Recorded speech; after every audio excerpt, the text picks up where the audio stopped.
Aloha, y'all. It is Tuesday, Tears Day, named after Tyr or Tig, the Mars equivalent in the Nordic pantheon. It is also a Mars ruled day esoterically.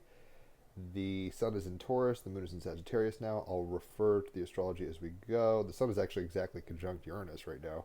So we're going to feel probably some big shifts. But the cards we pulled are the Nine of Cups, the World card, and the sea turtle, and that's number 8, Layman's Gate. And look at that. Oops, number 8. Here we go. So the first card is the Nine of Cups. If you're a cup, you're a water sign. So Cancers, Scorpios, and Pisces. And nines are not full completion, but close to the end of the journey of the cup, of the emotions, of the psychic feels, the water, the flow. And it is as follows: declaring your intentions. That's really important with this one. Attracting good fortune, celebration free of guilt and regret, seeing a project to completion. On page 158, the Nine of Cups, I am lavish by the good things in life. For the Nine of Cups, I absolutely wish to say goodbye to the portly middle-aged man depicted in traditional tarot. I created something I felt truly expressed the exuberance and delight this card needs to communicate. And I should say, he's been on my podcast a few times, so it's David D'Angelo speaking first person here.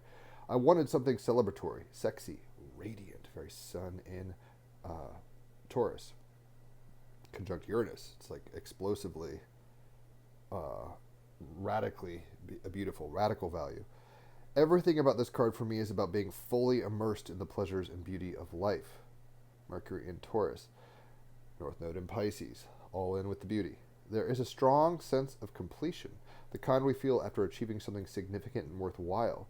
There may even be a sense of resolution of having lived one's destiny. North Node in Pisces. We just had a full moon in Scorpio, so we've released so much of the not necessary kind of goop.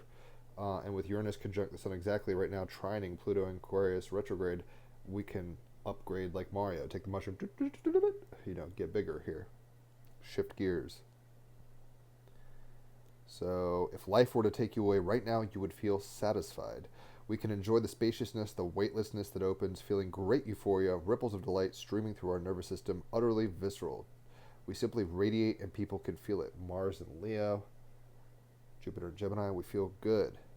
The sympathetic resonance of joy and fulfillment. When we feel complete, we become fully embodied in the present, our senses alive and expansive, the mind clear and open. Moon in Sagittarius, Jupiter and Gemini, Pluto retrograding in Aquarius. We could expand and feel good and own it. She's owning it. She's rocking it.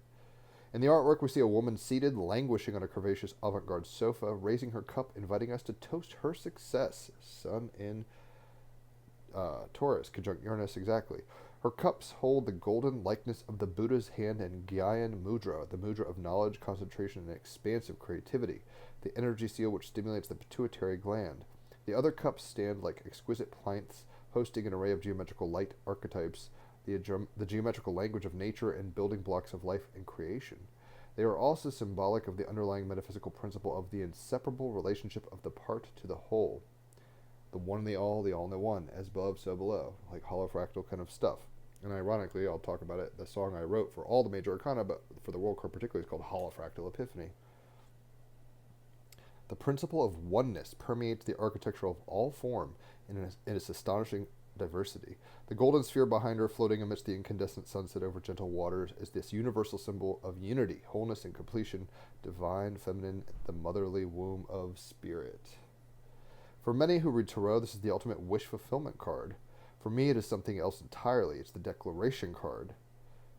Wishing is a fundamentally different reality, defined as feeling or expressing a strong desire or hope for something that cannot or probably will not happen.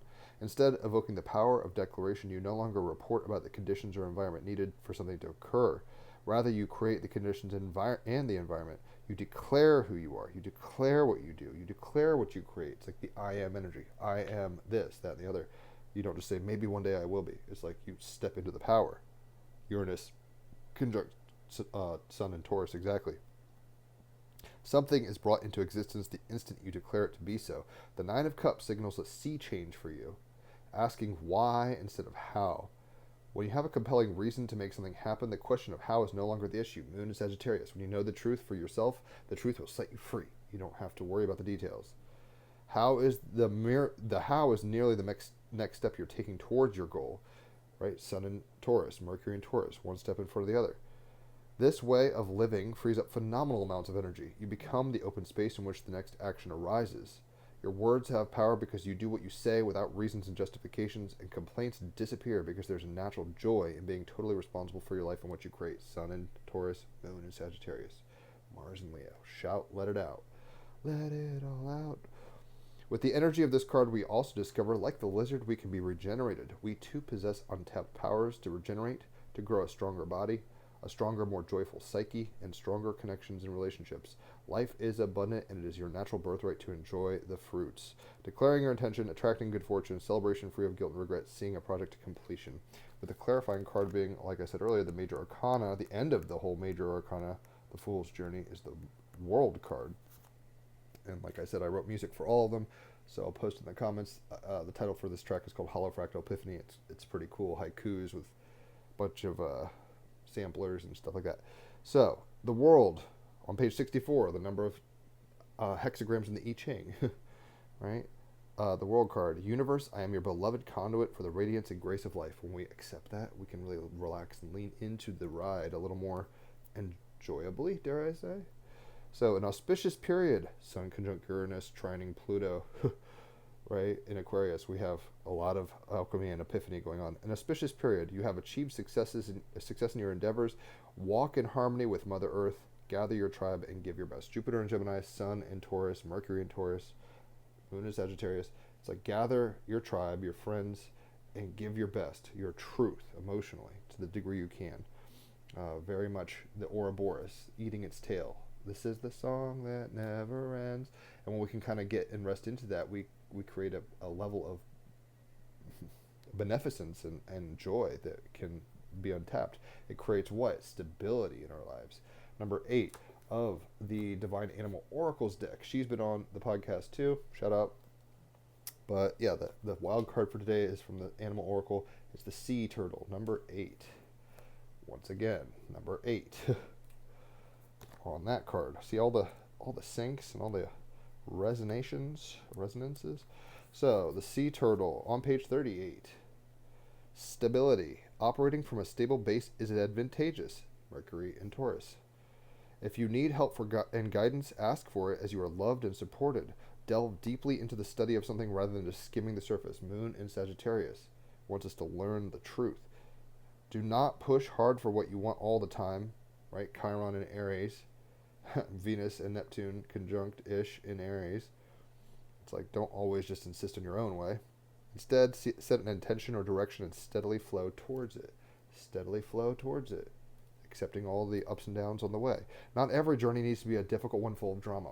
The drama comes when we get negative, essentially, past a point, and kind of bemoan and bitch and blame life or circumstances. It's like, it's all a mirror, it's all reflecting. Right? The magic of the sea turtle flows with us with stability and resilience. When you want something to come to fruition, but you don't want to have to push too hard for it, as perhaps you have habitually done, ride the wave of sea turtle magic with its ease and surety. Sea turtles travel long distances, yet they follow the currents and hitch a ride.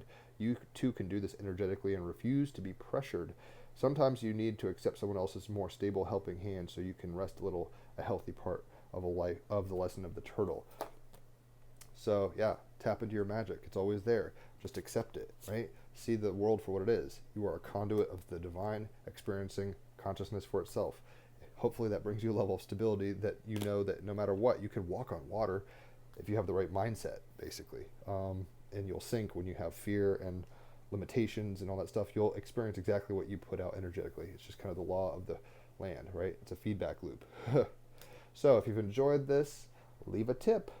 I have a tip jar. All the links are below. Obviously, tag somebody if you're watching these and appreciating this. I'm sure somebody that you know, a friend or family member, might also appreciate and get something out of this. So tag them, share it, whatever's clever. Holler for a reading. It's half off if it's your birthday. And if you refer somebody to me, you get half off on cards. So normally it's $150 for 3 hours of astrology and $50 for cards. But you heard the deals there. And also check out the Team Rabbit Hole podcast. We have Chris Knowles of the Secret Sun blog on today. Super OG Synchro Mystic.